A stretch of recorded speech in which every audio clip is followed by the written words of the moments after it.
നല്ല രുചിയുള്ള വെണ്ടയ്ക്കായും മുട്ടയും കൂടെ ചേർന്നിട്ടുള്ള ഒരു റെസിപ്പിയാണ് ഇന്ന് ഞാൻ തയ്യാറാക്കിയിരിക്കുന്നത്. ചാനലിലേക്ക് എല്ലാവർക്കും സ്വാഗതം. ഈ റെസിപ്പി ഉണ്ടാക്കുന്നത് നമുക്ക് വീഡിയോയിലൊന്ന് കണ്ടു നോക്കാം. അതിനായിട്ട് ഞാൻ ഒരു 200 ഗ്രാം വെണ്ടയ്ക്ക കഴുകി വൃത്തിയാക്കി എടുത്തിരിക്കുകയാണ്. ഇത് നമുക്ക് വട്ടത്തിലൊന്ന് ചെറുതായിട്ട് അരിഞ്ഞെടുക്കാം. വെണ്ടയ്ക്ക നമ്മൾ ചെറുതായിട്ട് അരിഞ്ഞെടുത്തിരിക്കുകയാണ്. ഇത് നമുക്ക് ആദ്യം ഒന്ന് വഴറ്റിയെടുക്കാം. വെണ്ടയ്ക്ക വഴറ്റാനായിട്ട് ഞാനൊരു പാൻ അടുപ്പത്ത് വെച്ചിട്ടുണ്ട്. നമുക്ക് 1 ടേബിൾ സ്പൂൺ വെളിച്ചെണ്ണ ഒഴിച്ചു കൊടുക്കാം. ഈ വെണ്ടയ്ക്ക ഇട്ട് കൊടുത്തൊന്ന് വഴറ്റിയെടുക്കാം. ചെറിയ ഫ്ലെയിമിൽ വേണം ഇതൊന്ന് വറുത്തെടുക്കേണ്ടത്. വേഗം വേണം, എന്നാൽ ഒത്തിരി അങ്ങ് മൂത്ത് പോകരുത്. വെണ്ടയ്ക്കയിലേക്ക് ഒരു ശകലം ഉപ്പിട്ട് കൊടുക്കാം, അല്ലെങ്കിൽ വെണ്ടയ്ക്കായ്ക്ക് ഉപ്പില്ലാതെ വരും. ഇളക്കി കൊടുക്കാം. എളപ്പൻ വെണ്ടയ്ക്ക എടുക്കാൻ നോക്കണം.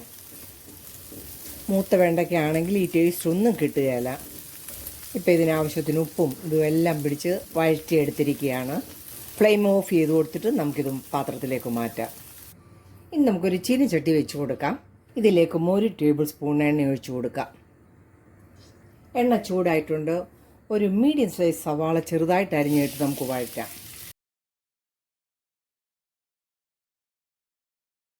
കൂടെ തന്നെ ഒരു 6 വെളുത്തുള്ളിയുടെ അല്ലി ചെറുതായിട്ട് അരിഞ്ഞതും കൂടി ഇട്ട് കൊടുക്കാം. ഒന്ന് വഴറ്റി കൊടുക്കാം. ഇതിലേക്ക് 1 ടീസ്പൂൺ ക്രഷ് ചെയ്ത മുളകും കൂടി ഇട്ട് കൊടുക്കാം.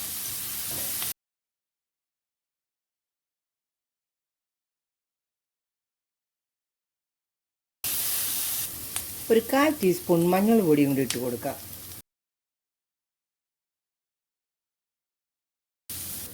അര ടീസ്പൂൺ കുരുമുളക് പൊടിയും കൂടെ ഇട്ട് കൊടുക്കാം. വീണ്ടും ഇളക്കി കൊടുക്കാം.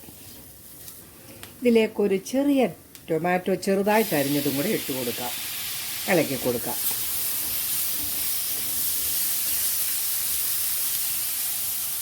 നമ്മൾ വെണ്ടയ്ക്കായ്ക്ക് ഉപ്പിട്ടതാണെങ്കിലും ഇതിന് ഒരു അര ടീസ്പൂൺ ഉപ്പും കൂടി ഇട്ട് കൊടുക്കാം.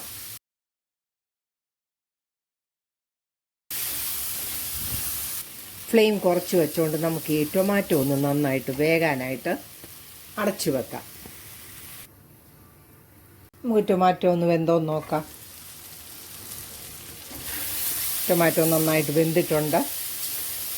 നമുക്ക് ഫ്ലെയിമൊക്കെ ഒന്ന് വീണ്ടും കുറച്ചിട്ട് ഇതിലേക്ക് 2 മുട്ടയും കൂടെ ഒഴിച്ചു കൊടുക്കാം.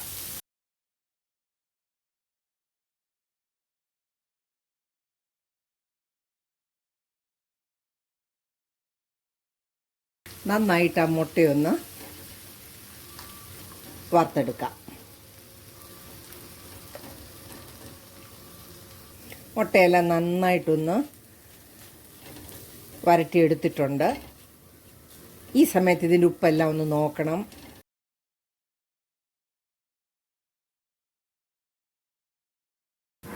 ആവശ്യത്തിന് ഉപ്പുണ്ട്. ഇനി ഉപ്പ് ചേർക്കേണ്ട ആവശ്യമില്ല. നമ്മൾ വെണ്ടയ്ക്കയും കൂടെ ചേർക്കുന്നതാണ്. ഇത്രയും ചെയ്തപ്പോൾ തന്നെ നല്ലൊരു മണമാണ് വരുന്നത്. നല്ല ടേസ്റ്റ് ആയിട്ടുള്ള ഒരു റെസിപ്പിയാണ് ഇന്ന് തയ്യാറാക്കുന്നത്. നമുക്കിതിലേക്ക് വറുത്തെടുത്ത വെണ്ടയ്ക്ക ഇട്ട് കൊടുക്കാം. നന്നായിട്ട് ഇളക്കി കൊടുക്കാം. ഇനി നമ്മൾ ഫ്ലെയിം കുറച്ച് വെച്ച് കൊടുക്കണം. ഒരു 2 മിനിറ്റ് നമുക്കിതൊന്ന് അടച്ചു വെച്ച് കൊടുക്കാം.